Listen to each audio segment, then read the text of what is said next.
Ever done anything really stupid with money? If you have, that makes you over 12. Almost all of us have. My wife Sharon and I started off with nothing when we first got married. Most people do, I think. And I started buying and selling real estate, and I got rich. By the time I was 26, I was a millionaire, making $250,000 a year. But I had done stupid. I borrowed too much money. Bank got sold to another bank, and some guy in another city looked down and said, there's a kid 26 years old, owes us millions of dollars. Let's limit this relationship, which is banker talk for ruin his life. They called our notes, and we spent the next 2.5 years of our life losing everything we owned. We were sued, we were foreclosed on, and finally we were bankrupt. I do everything backwards when I was becoming wealthy. So, 28 years old with a brand new baby, a toddler, and a marriage hanging on by a thread, we got the opportunity to start from zero again. Only I had to figure out how money works. Not what your broke brother-in-law's opinion is, how money really works. And I talked to old rich people. I didn't want to talk to young rich people. I'd been him. I didn't want his opinion. In business, we study successful people in a certain area, and then we emulate or copy what they're doing in order to have the same success they've had. It's called best practices. It's why you hire a personal trainer. They have abs and you have a keg. They know something you don't know. They do something you don't do.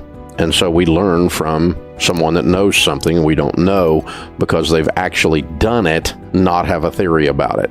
See, I don't really care what your theories are about money if you're broke. You're just arrogant and stupid. You live in your mother's basement and you write a money blog. Nobody cares what you think. Dave Ramsey doesn't understand the power of credit cards. Oh my God. Really, after 30 years, you're still writing that stuff? You've got to be kidding me. So we learned how to handle money. And we learned that money really is fairly simple. It's just hard to do. There's only about 4 or 5 things you got to do to win. You have to live on less than you make. You need to live on a plan, a written budget. You need to get out of debt, because when you don't have any payments, you have money. Your most powerful wealth building tool is your income. You've got to learn to save and invest. And you can't do that when you're in debt, don't have a plan, and don't live on less than you make.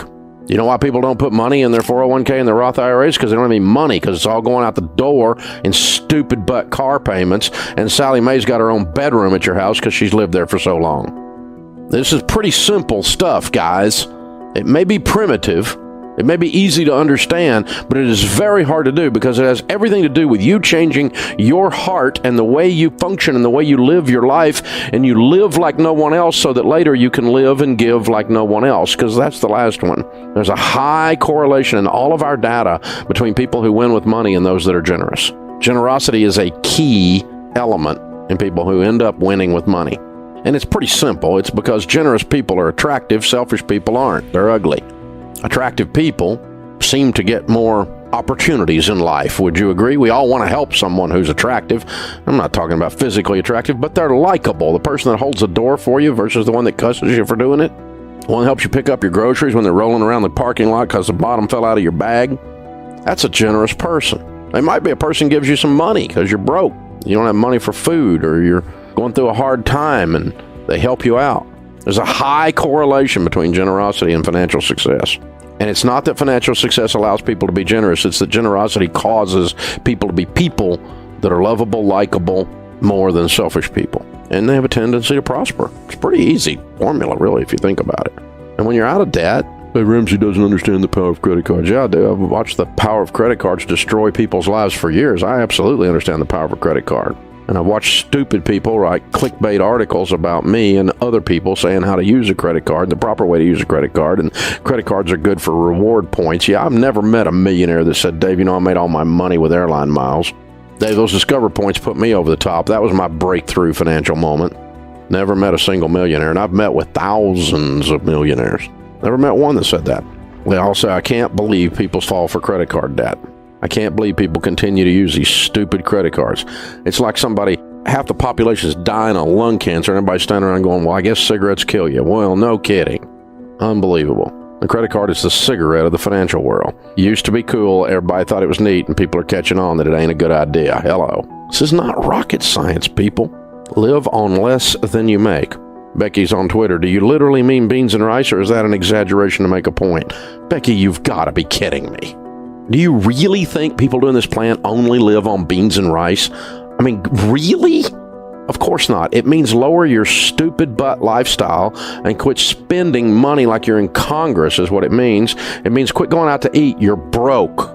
It means quit buying the most expensive thing at Whole Paycheck over there and get your dadgum coupons out and have a meal plan and actually cook from scratch because it saves money. And don't go on vacation. You're broke.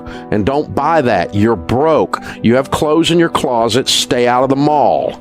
Live on less than you make. That's what it means. You have to live on less than you make in order to pay off debt, in order to save and invest, in order to be generous. You can't spend more than you make and end up anywhere but in bankruptcy court. And people are doing it every day, everywhere. See, this stuff we teach here, folks, is not hard to understand.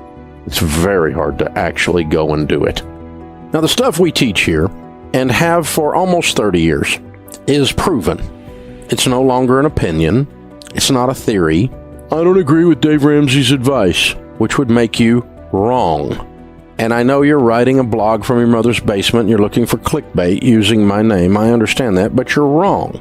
And it's always humorous to me to see people who are broke on Twitter ragging on the advice that I give. Or a broke 26-year-old journalism student deeply in student loan debt writing an article about me. That's humorous because it's stupid. Here's the thing. Here's the advice that we give you. If you do these 5 things from the Bible and from your grandmother, they're called common sense, you will win with money 100% of the time. Now, I don't know exactly how long it will take you, and I don't know what win with money will mean because I cannot predict your income and I cannot predict the tragedy that you will have to overcome. But subject to your income to tragedy ratio, to the extent you do these 5 things, you will win with money. You will become wealthy in North America if you will do these 5 things over and over again. Number 1, you need to have a written plan, a budget. Jesus said, don't build a tower without first counting the cost, lest you get halfway up and you're unable to finish, and all who see you begin to mock you and say, this man began to build and was unable to finish. No one accidentally wins at anything. And you're not the exception. I don't like Dave Ramsey's advice. I don't give a crap. You're wrong. You have to do a written game plan with money or you're going to lose. Second thing is you got to get out of debt. Your most powerful wealth building tool is your income. And when you spend your whole freaking life giving your money to banks who fill up the skyline and have furniture nicer than yours, that makes you stupid. Get out of debt. When you don't have any payments, you know what you've got? Money. Do I care if you get out of debt? Yes, I want you to win. I want you to have a great life. But do I care if you agree with me? No. I don't care if you agree with me. If you don't agree with me about this money stuff, you're what's known as wrong. I've been doing this longer than most of my critics. They were peeing in their diaper while I was doing this stuff. They're wrong.